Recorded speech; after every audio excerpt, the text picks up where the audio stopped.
지금 여러분의 지갑 속에 잠자고 있는 파이코인은 단순한 숫자가 아닙니다. 전 세계 5,500만 명의 에너지가 응축된 거대한 화약고와 같죠. 그런데 왜 아직도 내 통장에는 단 1원도 입금되지 않는 걸까요? 이유는 명확합니다. 여러분은 지금 폭발 직전의 화약고 위에서 성냥불만 긋고 있기 때문입니다. 현재 진행 중인 메인넷 마이그레이션은 단순한 데이터 이동이 아닙니다. 이것은 마치 애벌레가 좁디 좁은 고치 안에서 자신의 몸을 녹여 나비의 날개를 만드는 고통스러운 변태의 과정과 같습니다. 모바일 앱이라는 가두리 양식장을 벗어나 실제 블록체인이라는 거친 바다로 나가는 성인식이라는 뜻이죠. 하지만 냉정하게 현실을 보시길 바랍니다. 마이그레이션을 마쳤다고 해서 모두가 부자가 될까요? 천만의 말씀입니다. 준비되지 않은 이주민은 척박한 땅에서 가장 먼저 도태되기 마련이죠. 현재 17센트라는 가격에 일희일비하며 매도 버튼을 만지작거리는 분들이 계신다면 여러분은 지금 황금알을 낳는 거위의 배를 가르려 하는 것과 다름없습니다. 50%의 반등은 누군가에게는 탈출의 기회겠지만 흐름을 읽는 자들에게는 거대한 고래들이 입을 벌리고 기다리는 매집의 신호탄일 뿐입니다. 자산의 형태가 바뀌는 이 혼란스러운 시기에 여러분의 소중한 파일을 지키는 유일한 방법은 현상의 이면을 꿰뚫어보는 통찰력입니다. 마이그레이션이 완료되는 순간 여러분의 지갑은 세상에 공개됩니다. 그때부터는 보호막 없는 진짜 전쟁터가 시작되는 것이죠. 개발진이 왜 상장이라는 달콤한 사탕을 뒤로하고 이토록 지루한 이주 작업에 목을 매는지 그 속내를 아셔야 합니다. 그런데 말입니다.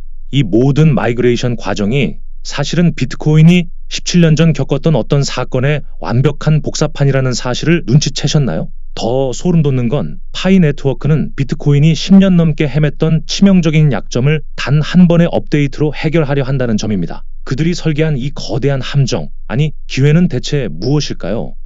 비트코인이 처음 세상에 나왔을 때 1만 개로 피자 2판을 시켜 먹었던 사건을 기억하시나요? 당시 그 피자 값은 지금 가치로 계산하면 약 8천억 원에 달합니다. 만약 여러분이 그 피자를 배달했던 청년이었다면 지금쯤 어떤 인생을 살고 있을까요? 17년 전 비트코인의 발자취를 보면 소름 돋는 평행이론이 발견됩니다. 당시 비트코인도 지금의 파이처럼 메인넷 초기 1년 동안은 아무도 거들떠보지 않는 디지털 쓰레기 취급을 받았습니다. 하지만 바로 그 암흑기야말로 훗날 수만 배의 수익을 안겨준 전설적인 매집 구간이었다는 사실을 우리는 잊지 말아야 합니다. 파이는 현재 그 역사의 데자뷰를 완벽하게 재현하고 있습니다. 최근 한 달 사이 저점 대비 50%나 반등한 수치는 단순한 우연이 아닙니다. 이것은 시장이 파이의 가치를 서서히 인정하기 시작했다는 강력한 증거죠. 하지만 파이는 단순히 비트코인을 따라가는 복제본이 아닙니다. 비트코인이 10년 넘게 해결하지 못해 쩔쩔맸던 치명적인 약점, 바로 실생활 결제의 속도와 확장성이라는 숙제를 파이는 이미 풀어냈기 때문입니다. 비트코인이 금처럼 금고에 모셔두는 자산이라면 파이는 우리 주머니 속에서 언제든 꺼내 쓰는 진짜 돈이 되려 합니다. 냉정하게 말씀드리겠습니다. 여러분이 24시간마다 한 번씩 누르는 그 번개 버튼은 단순히 숫자를 올리는 행위가 아닙니다. 17년 전 비트코인 초기 채굴자들이 가졌던 그 황금 열쇠를 똑같이 손에 쥐고 있는 겁니다. 다만 차이가 있다면 파이는 이미 전 세계 5,500만 명이라는 거대한 경제 영토를 확보한 상태에서 전쟁을 시작했다는 점이죠. 비트코인이 척박한 황무지에서 홀로 피어난 꽃이라면 파이는 이미 비옥하게 다져진 대지 위에 뿌려진 거대한 씨앗입니다. 그런데 여기서 한 가지 의문이 생깁니다.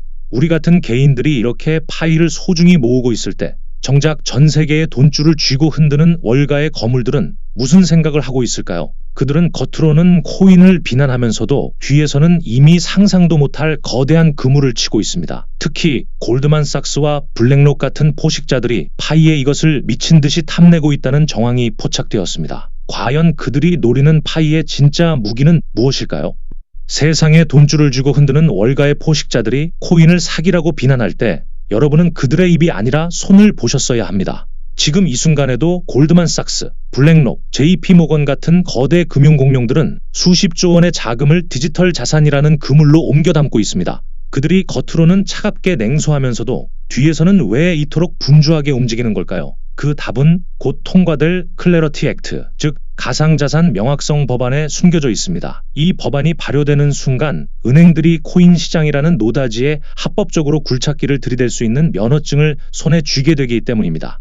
이것은 마치 거대한 댐의 수문이 열리기 직전의 상황과 같습니다. 수문이 열리면 엄청난 자금의 파도가 밀려올 텐데 그 파도가 가장 먼저 향할 곳은 어디일까요? 기관들은 단순히 변동성이 큰 투기판을 찾는 게 아닙니다. 그들이 원하는 건 수천만 명의 실제 사용자가 존재하고 전 세계 어디서나 즉시 결제가 가능한 준비된 영토입니다. 파이 네트워크가 확보한 5,500만 명의 유저는 기관들에게 있어 단순한 숫자가 아닙니다. 그것은 그 어떤 마케팅으로도 살 수 없는 전 세계에 퍼져 있는 강력한 금융 인프라 그 자체인 셈입니다.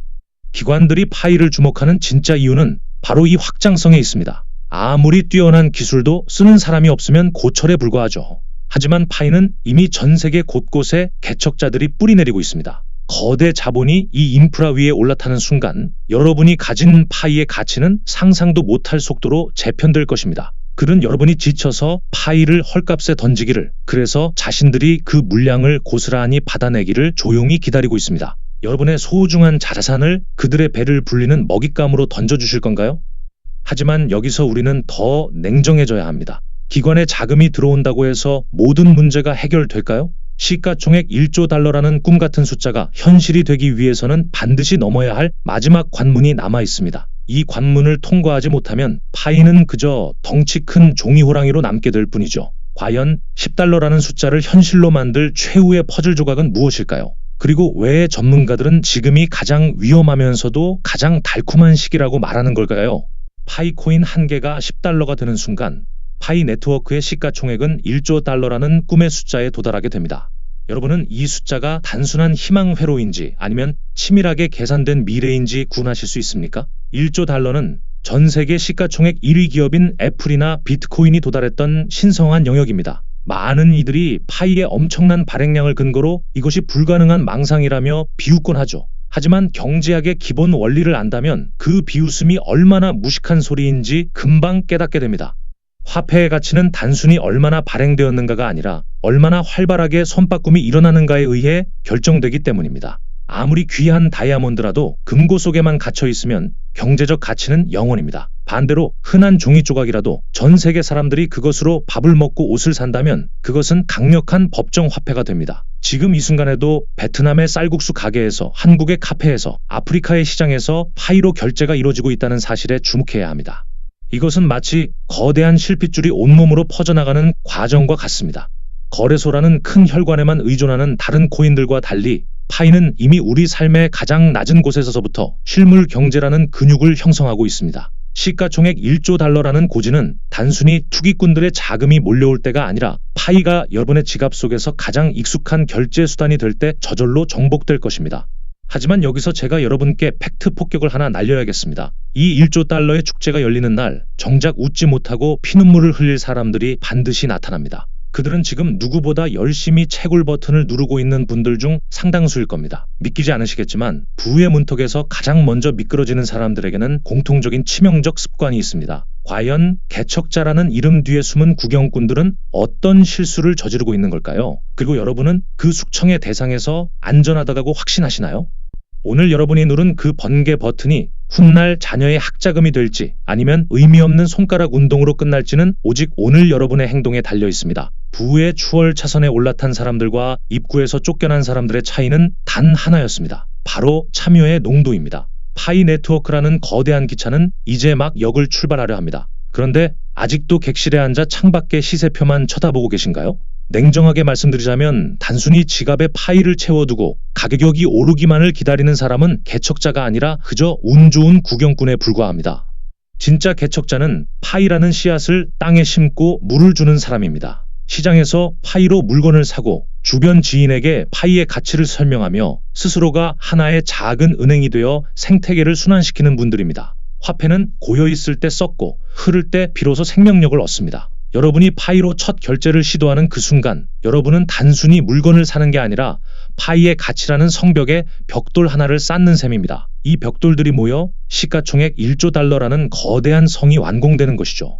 저는 여러분이 이 기나긴 여정의 끝에서 허무하게 낙오되지 않기를 진심으로 바랍니다. 마이그레이션이 완료되고 상장이 눈앞에 다가오면 수많은 유혹이 여러분을 흔들 겁니다. 지금 팔고 나가서 맛있는 거나 사 먹자는 속삭임부터 여러분의 물량을 뺏으려는 고래들의 공포 마케팅까지 말이죠. 그때 여러분을 지켜줄 유일한 방패는 바로 생태계에 대한 확신입니다. 내가 직접 사용해보고 내 이웃이 받아주는 돈은 그 어떤 외부의 압력에도 결코 무너지지 않습니다.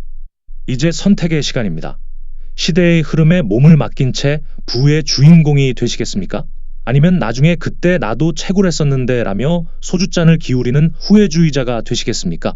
여러분의 지갑 속에 든 파이는 단순한 코인이 아니라 새로운 금융질서의 시민권입니다. 이 시민권을 어떻게 행사할지는 오로지 여러분의 몫입니다. 하지만 명심하세요. 기회는 모든 사람에게 공평하게 찾아오지만 그 열매는 오직 행동하는 자의 바구니에만 담깁니다. 자, 파이의 대이동은 시작되었습니다. 그런데 이 거대한 움직임 속에서 우리가 절대 놓쳐서는 안 될 마지막 변수가 하나 더 남아있다는 사실 알고 계신가요? 개발진조차 통제할 수 없는 이 최후의 변수가 무엇인지 알게 된다면 여러분은 오늘 밤 잠을 이루지 못하실지도 모릅니다.